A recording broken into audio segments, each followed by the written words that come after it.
नमस्कार, प्रखर राजपूत को देख रहे हैं आप। और आज तारीख 11 फरवरी साल 2026 और इजराइल, फिलिस्तीन, लेबनान, पाकिस्तान, भारत समेत पूरी दुनिया की खबरों के साथ एक बार फिर से आपके सामने हाजिर हुआ। दोस्तों, इस वीडियो में आपको बताएंगे कि ईरान ने बहुत बड़ा खुलासा किया है कि सऊदी अरब के पास न्यूक्लियर वेपन है और साथ ही जो तुर्की है अब वो भी न्यूक्लियर वेपन बना सकता है। यानी जो न्यूक्लियर की रेस अरबों में चल रही है, जिसमें भले ही ईरान बुरी तरीके से बदनाम हो, लेकिन बहुत बड़े बड़े चुप्पे ऐसे देश हैं जिन्होंने ऑलरेडी न्यूक्लियर वेपन बना लिया है। भले ही वो इसके बारे में पब्लिकली रिवीलेशन नहीं करते और ये नहीं बताते कि हमारे पास न्यूक्लियर वेपन है, लेकिन उन्होंने न्यूक्लियर वेपन बना लिया। और साथ ही इस वीडियो में दोस्तों हम आपको ये भी बताएंगे कि 8 मुस्लिम देशों ने इजराइल के खिलाफ कड़ा कदम उठाया और ये कड़ा कदम कौन सा है, इसके बारे में हम आपको डिटेल बताएंगे। और साथ ही रेजा पहलवी ने डोनाल्ड ट्रंप को एक बार फिर से उकसाया है।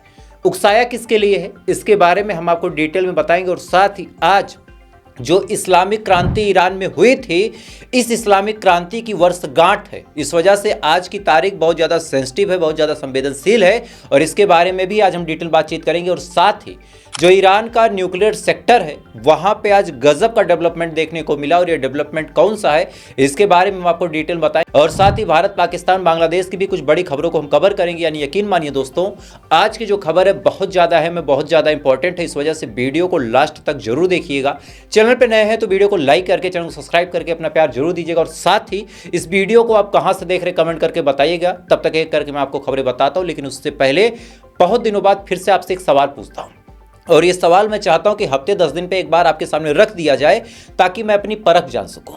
सवाल फिर से वही पुराना है कि क्या अभी भी मैं सच्ची पत्रकारिता कर रहा हूं या फिर धीरे धीरे मैं गोदी मीडिया की तरफ बढ़ रहा हूं। इसका जवाब आप मुझे बताइएगा। अगर कर रहा हूं तो कमेंट में हाँ लिखिएगा और नहीं कर रहा हूं तो आप बिना झिझक मेरी गलतियों को मेरे सामने कमेंट में लिखिए ताकि मैं भी जान सकूं कि कहीं मुझसे कोई गलती तो नहीं हो रही, क्योंकि आप ही मुझे देखने वाले हैं। जब तक आप मुझे नहीं बताएंगे मैं नहीं जान पाऊंगा। तो आप कमेंट करते रहें दोस्तों, तब तक एक एक करके मैं आपको खबरें बताता हूं। और सबसे पहली सबसे बड़ी खबर यह है कि आज 11 तारीख है। 11 तारीख एक ऐसी ऐतिहासिक तारीख होने वाली है जिससे ईरान का मुकद्दर फिक्स होगा। और उसके पीछे बड़ी वजह है कि बेंजामिन नेतन्याहू जो इजराइल का प्राइम मिनिस्टर है, वो डोनाल्ड ट्रंप से मिलने के लिए जा रहा है। और मिलने का मेन मुद्दा यही होगा कि वो ईरान के ऊपर प्रेशर बनाने के लिए या फिर ईरान के ऊपर हमला करने के लिए डोनाल्ड ट्रंप को उकसा सके। क्योंकि इजराइल का कहना है कि न्यूक्लियर का मामला तो छोटा है, लेकिन अगर बैलिस्टिक मिसाइल ईरान की नहीं रोकी गई तो ऐसे हाल में हम तो असहाय हो जाएंगे। क्योंकि ईरान जिस हिसाब से हमला करता है उससे निपटने की क्षमता किसी के पास नहीं है। ये बात अमेरिका भी जानता। चूंकि जब पिछली बार 12 दिन की जंग हुई थी तो अमेरिका ने अपने तमाम डिफेंस सिस्टम एक्टिव कर दिए थे, अपना थार डिप्लॉय कर दिया। इधर इजराइल का आयरन डोम था, लेकिन कुछ खास फर्क नहीं पड़ा। दैट्स वाई बेंजामिन नेतन्याहू आज इस समय अमेरिका पहुंच चुका है और पहुंचने के बाद अब अमेरिका के ऊपर दबाव बनाएगा बेंजामिन नेतन्याहू कि भाई साहब हमला करो, नहीं तो सिचुएशन खराब हो गई। और सेम चीज रेजा पहलवी जो कि ईरान पे हुकूमत करने का सपना देख रहे हैं, उन्होंने भी सेम तरीके से सेम बयान दिया कि अमेरिका को ईरान के ऊपर हमला कर देना चाहिए। IRGC के जितने वहाँ पे बोट्स बने हैं उनको तबाह करना चाहिए।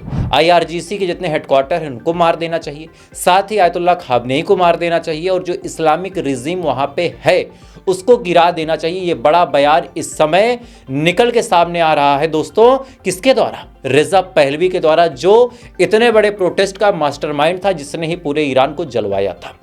अब सुनिए, इधर ये चीज चल रही है, इधर ईरान ने भी अलग ही कसम खा ली है। कई सारे न्यूज चैनलों को मैं देख रहा था और तमाम न्यूज चैनलों पे एक ही बात हो रही थी कि भाई साहब खामनेई तो खामनेई, जो इनके मुसाबी हैं वो, जो इनके अब्बास राची हैं वो, इन सबके बातचीत का टोन बिल्कुल कॉमन है। ये किसी भी एंगल पे झुकने को तैयार नहीं है। और इसका बड़ा एग्जाम्पल अब ये समझिए कि आज 11 फरवरी है और आज ही से ठीक 47-48 साल पहले जो इस्लामिक रिवॉल्यूशन हुआ था, रेजा पहलवी के जो फादर साहब थे, जो अब इस दुनिया में नहीं है, वो देश छोड़ के भागे थे। रेजा पहलवी को भी देश छोड़ के भागना पड़ा था और इस्लामिक क्रांति आज ही के दिन हुई थी, तो उसकी वर्षगांठ है। और बाकायदा जो लोग ईरान में इस्लामिक क्रांति को सपोर्ट करते हैं 80 से 90%, बाकी 10% गद्दार तो हर जगह होते हैं, वो एक मार्च करेंगे। खामनेई साहब उनको डायरेक्ट मैसेज भेजेंगे और साथ ही तमाम वो चीज़ें होंगी जिसके बाद ईरान के अंदर और मजबूती आएगी। क्योंकि आप देखिए, हम पूरे दिन पूरे साल लड़ते रहते हैं हिंदू मुस्लिम के नाम पे, पूरे साल हम अलग अलग मुद्दों पे लड़ते हैं ना। लेकिन जब 15 अगस्त आता है, क्या हिंदू, क्या मुस्लिम, क्या सिख, क्या ईसाई, हम तमाम लोग खुश होकर झूमने लगते हैं कि भाई साहब हमारा देश आज के दिन आज़ाद हुआ था, उस दिन हमको कोई लड़ाने पे आ जाए हम नहीं लड़ सकते। 15 अगस्त के दिन आप बताइए कोई दंगा आज तक हुआ? नहीं हो सकता। सेम चीज आप समझिए, इधर सेम पैटर्न पे वहां इस्लामिक क्रांति को सेलिब्रेट करने वाले लोग हैं और सेम तरीके का जज्बाब उनके अंदर भरेंगे आयतुल्लाह खामनेई। और इसके बाद ये जो प्रोटेस्ट है इसको दबाने का इससे अच्छा मौका मिलेगा ही नहीं, चूंकि अपने देशभक्ति से बड़ा कोई भी चीज इस दुनिया में आज तक एग्जिस्ट नहीं करता दोस्तों। खैर, इधर ये तमाम चीज चल रही है, लेकिन ईरान भी धीरे धीरे सतर्कता बरत रहा है। ऐसा नहीं कि ईरान केवल खामोशी के साथ हो हल्ला हल्ला करके चिल्ला रहा। ईरान का जो अफसान न्यूक्लियर साइट है, इस अफसान न्यूक्लियर साइट की डेवलपमेंट आप सुनिए कि इसके आसपास जितने सुरंग थे वहां पे सीमेंट के कंक्रीट भर दिए गए। अब ऐसा क्यों हुआ है उसके बारे में अभी आपको बताता हूं। साथ ही जो इफ्सान का मेन स्ट्रक्चर था उसको भी कवर कर दिया गया, उसको प्रोटेक्ट करने की पूरी तरीके से तैयारी हो रही है। अब ज़्यादातर मीडिया चैनल इसके बारे में बातचीत ये कर रहे हैं कि चूंकि अमेरिका से हमले का खतरा है, दैट्स वाई इस समय जो ईरान है वो क्या कर रहा है कि अपने न्यूक्लियर फैसिलिटी को छुपा रहा है। लेकिन कहानी कुछ और भी हो सकती है दोस्तों, और ऐसा क्यों कह रहा हूं इसके बारे में भी आपको डिटेल में बताता हूं, लेकिन कहानी क्या हो सकती है वो आप जान लीजिए। जरूरी थोड़ी ना है कि न्यूक्लियर फैसिलिटी को प्रोटेक्ट करने के लिए ही अमेरिका के खिलाफ ईरान ऐसे षड्यंत्रकारी काम कर रहा हो। जरूरी थोड़ी ना कि अपने न्यूक्लियर को केवल बचाने के लिए वहां पे कंक्रीट भरी जा रही हो, क्योंकि अमेरिका के पास तो ऐसे क्लस्टर बम है, ऐसे बख्तरबंद बम है कि भाई साहब 80-80 मीटर गहराई तक जाते हैं, तो वहां ना सीमेंट काम आएगा ना कंक्रीट काम आएगा। तो फिर मतलब क्या बना? आप इसका जवाब मुझे कमेंट करके दें कि भाई साहब जब बख्तरबंद इतनी गहराई तक जा सकते हैं और ये सच्चाई है कि 80 मीटर 90 मीटर गहराई तक वो बख्तरबंद बम जाते हैं उसके बाद फटते हैं, तो भाई साहब सीमेंट भर के क्या फायदा होगा, वो भी साइड से। तो इसका एक जवाब ये भी हो सकता है कि कहीं ऐसा तो नहीं कि ईरान न्यूक्लियर टेस्ट करने वाला और रेडिएशन को फैलने से रोकने के लिए और साथ ही वहाँ क्या हलचल हो रही है उसको बचाने के लिए, किसी को पता ना चले ये जानने के लिए ईरान जानबूझ के ये लबादा उड़ रहा हो। चूंकि ये कहना गलत नहीं होगा कि ईरान को सच में न्यूक्लियर वेपन की जरूरत है, और जो लोग ये कहते हैं कि चूंकि इस्लामिक देश है दैट्स वाई ये न्यूक्लियर नहीं बनाएगा, उनके सुलभ संज्ञान के लिए आज बता दूं कि ईरान के एक पूर्व चीफ आर्मी ने बहुत बड़ा खुलासा किया है। ईरान के पूर्व चीफ आर्मी का बयान आपकी स्क्रीन पे आप देख सकते हैं। इन्होंने कहा कि सऊदी अरब के पास न्यूक्लियर वेपन है, सऊदी अरब के पास न्यूक्लियर वेपन है। भले ही सऊदी अरब इसके बारे में खुल के ना कहे, भले ही इजराइल इसके बारे में बातचीत ना करे, भले ही अमेरिका बातचीत ना करे, लेकिन इजराइल को भी पता है, अमेरिका को भी पता है और सऊदी अरब ने बनाया है। अब एक आर्मी का चीफ अगर इतना बड़ा बयान दे रहा है तो यह बयान कोई खोखला नहीं होगा। मतलब बड़ा साफ है कि अमेरिका की मदद से सऊदी अरब ऑलरेडी न्यूक्लियर वेपन बना चुका है, तो ईरान क्यों ना बनाए? भाई सारी शरीयत फॉलो करने का जिम्मा क्या ईरान ने ले रखा है? और शरीयत के हिसाब से न्यूक्लियर वेपन गलत तब होता जब न्यूक्लियर वेपन का प्रयोग किया जाए। भाई इतने देशों के पास न्यूक्लियर वेपन है, क्या किसी ने प्रयोग किया? एक अमेरिका को आप हटा दें जिसने जापान के नागासाकी और हिरोशिमा पे फैटमैन और बिग एलिफेंट नाम का जो न्यूक्लियर वेपन गिराया था, इसकी कहानियां हटा दें, तो बाकी आप बताइए कौन सा ऐसा देश है जिसने आज तक न्यूक्लियर वेपन चलाया? भारत के पास था, पाकिस्तान के पास था, दोनों 2-3 मरतबा लड़े, आज तक नहीं चला। चाइना के पास है, भारत के पास है, 2 मरतबा हम दोनों एक दूसरे से लड़े, आज तक नहीं चला। इधर रशिया के पास न्यूक्लियर वेपन, अथाह न्यूक्लियर वेपन है। यूक्रेन से 2 साल 2.5 साल 3 साल से जंग चल रही, आज तक रशिया ने नहीं मारा। तो क्या ईरान मार देगा? नहीं मार देगा, लेकिन अपनी सुरक्षा के लिए न्यूक्लियर होना जरूरी है, और खासकर तब जब बगल में सऊदी अरब और तुर्की जैसे गद्दार हों और इजराइल जैसा दुश्मन। अब आपके जहन में यह सवाल आ रहा होगा कि भाई प्रखर आप एक बात बताओ, सऊदी अरब का तो समझ में आता, तुर्की ने क्या किया? तुर्की ने तो ईरान की बड़ी मदद की थी। तुर्की ने तो अपना डिफेंस सिस्टम सीरिया में इस वजह से डिप्लॉय किया था ताकि जब फाइटर जेट उड़े तो सीधा पहले तुर्की को पता चले, तुर्की ईरान को बता दे। लेकिन नहीं, ये अरब हैं, इनके ऊपर एतबार करना मतलब सबसे बड़े कमीने पे आप एतबार कर सकते हैं, तुर्की और सऊदी अरब जैसे देशों पे नहीं कर सकते। आज एर्दोगान का बड़ा बयान निकल के सामने आया है। एर्दोगान ने कहा कि अगर ईरान न्यूक्लियर वेपन बनाता है तो हम भी बनाने पे मजबूर हो जाएंगे। यानी इनका भी कहना बड़ा साफ है कि ईरान के पास न्यूक्लियर वेपन नहीं होना चाहिए। अब आप सोच के देखिए कि ईरान ने कितनी बुद्धिमानी का काम किया था जो अपनी मीटिंग तुर्की के अंदर नहीं करवाई थी। अब ये सवाल आपके जहन में कौंध रहा होगा कि आखिर ईरान ने मीटिंग क्यों नहीं करवाई थी, तो इसका जवाब आज मिल गया। तुर्की ने बड़े साफ तौर पे कहा कि भाई साहब हम अगर नहीं बनाएंगे और ईरान बना लेगा तो गलत है, हम भी बनाएंगे। यानी इनडायरेक्टली अमेरिका को ये उकसाया जा रहा है कि अगर ईरान बनाता है तो हम भी बनाएंगे, इस वजह से हम तो नहीं बनाना चाहते, लेकिन आप ईरान को भी रोको चाहे जैसे करके। ये तुर्की का स्टेटमेंट है जिसको आप अपनी स्क्रीन पे देख सकते हो और ये बयान तुर्की ने दिया है। अब आप सोचिए कि इनके साथ मीटिंग करके ईरान का फायदा होता या फिर नुकसान होता। खैर, इधर चाइना ने गजब की दोस्ती निभाई है। चाइना ने अपने जितने सैटेलाइट्स हैं सबको मिडिल ईस्ट में इस समय फोकस्ड कर दिया है, सबको। और जॉर्डन के अंदर जो थार डिफेंस सिस्टम है वो कहां कहां तैनात है भाई साहब, सबकी एक्सक्लूसिव तस्वीरें निकल के सामने आ रही हैं चाइना के सैटेलाइट द्वारा, और ये डायरेक्ट ईरान को बताई जा रही है।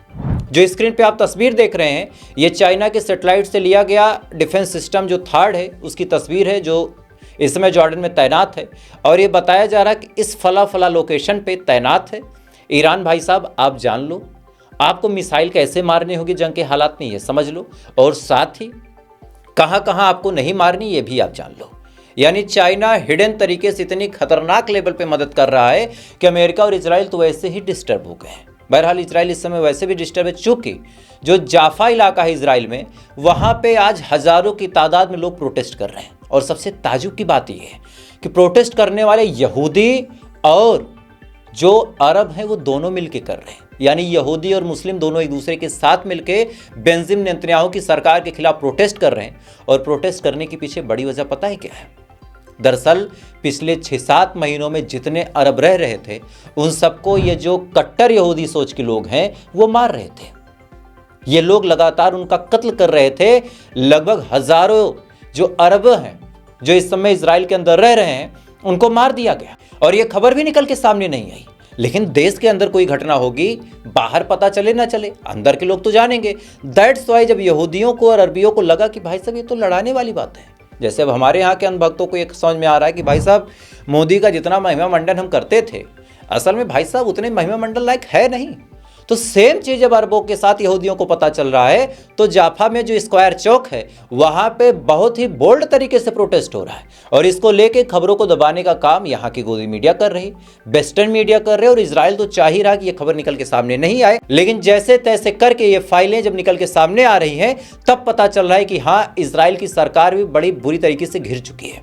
खैर, अब आपको बहुत ही एक्सक्लूसिव खबर बताता हूं कि 8 मुस्लिम देशों ने इजराइल के खिलाफ मोर्चा छेड़ दिया है। दरअसल हुआ क्या कि गाजा को तो इन्होंने बर्बाद कर दिया, लेकिन अब इनकी नज़र वेस्ट बैंक पे है।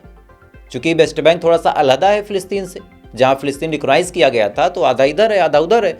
तो वेस्ट बैंक पे कब्जा करने के लिए, वेस्ट बैंक को अपने में मिलाने के लिए इजरायली जो सैनिक है IDF वो, और इजरायली जो सेटलर्स हैं यानी घुसपैठी है वो, ये दोनों ही वेस्ट बैंक को कब्जा करने की पूरी तैयारी में थे।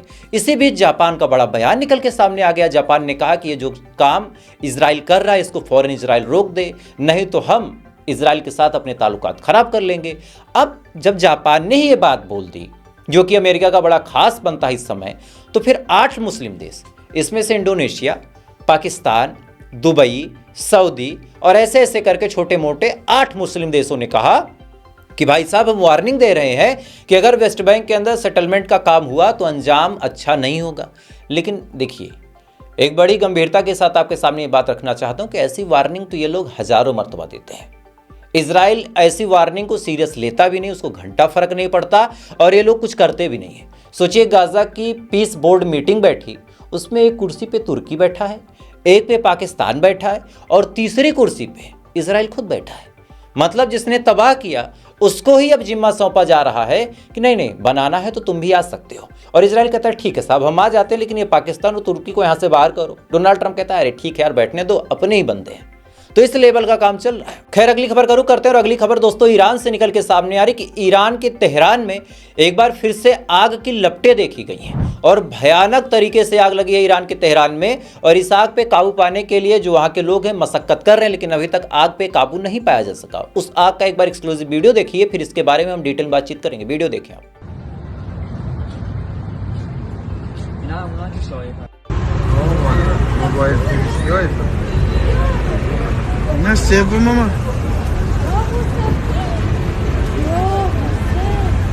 इस वीडियो में दोस्तों आप साफ तौर पे देख सकते हैं कि ईरान की राजधानी तेहरान में आग लगी। अब आपके जहन में ये सवाल आए कि आग लग गई तो इतना क्या चीखना चिल्लाना है? भाई साहब ये कोई पहली मर्तबा नहीं है। एक महीने का रिकॉर्ड अगर आप उठा के देख ले तो कम से कम 15 से 20 बार, तो मैं आपको ऑलरेडी बता चुका हूं कि कभी ऑयल पोर्ट में, कभी इनके आर्मी के वेयर हाउस में, कभी इनके जो बंदरगाह है वहां पे, कभी इनके केमिकल फैक्ट्री में लगातार आग लग रही है। मतलब ऐसा कैसे हो सकता है कि बार बार ऐसी आग लग जाए? ना अभी वहां पे इतनी गर्मी पड़ रही है, ना ही अभी वहां पे कोई ऐसी चीज है। जिस देश के पास सैकड़ों सालों से तेल है, क्या उसके पास इतना मैनेजमेंट नहीं होगा कि बार बार आग लग जाए?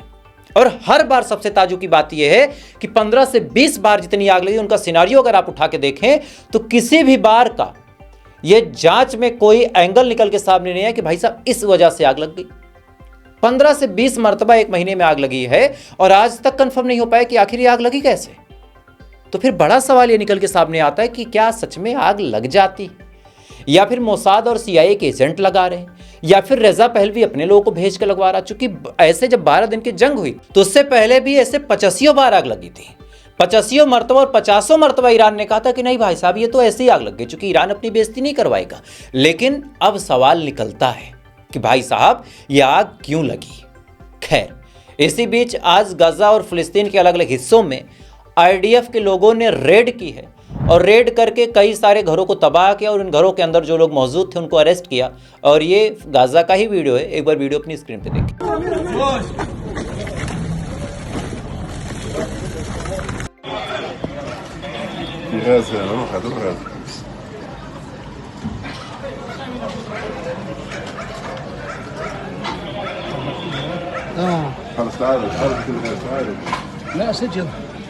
इस वीडियो में दोस्तों आप साफ तौर पे देख सकते हैं कि किस हिसाब से लोगों को पकड़ पकड़ के इजराइल अपनी जेलों में भर रहा है और लोगों की जमीनों पे कब्जा कर रहा है। 2.5 साल से हम लोग बताते थक गए कि आखिर गाजा में हो क्या रहा, लेकिन पूरी दुनिया खामोश है। इंतजार होगा उस दिन का जिस दिन इंसाफ होगा। खैर, तो फिलहाल अभी के लिए बस इतना ही।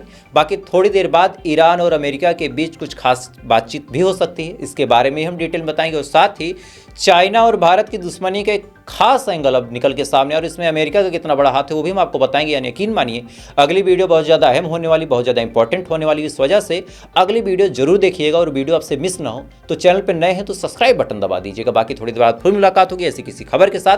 तब तक आप अच्छे रहें, खुश रहें, अपना ख्याल रखें, अपने देश का ख्याल रखें। जय हिंद, ऊपर वाला आपकी हिफाज़त करे।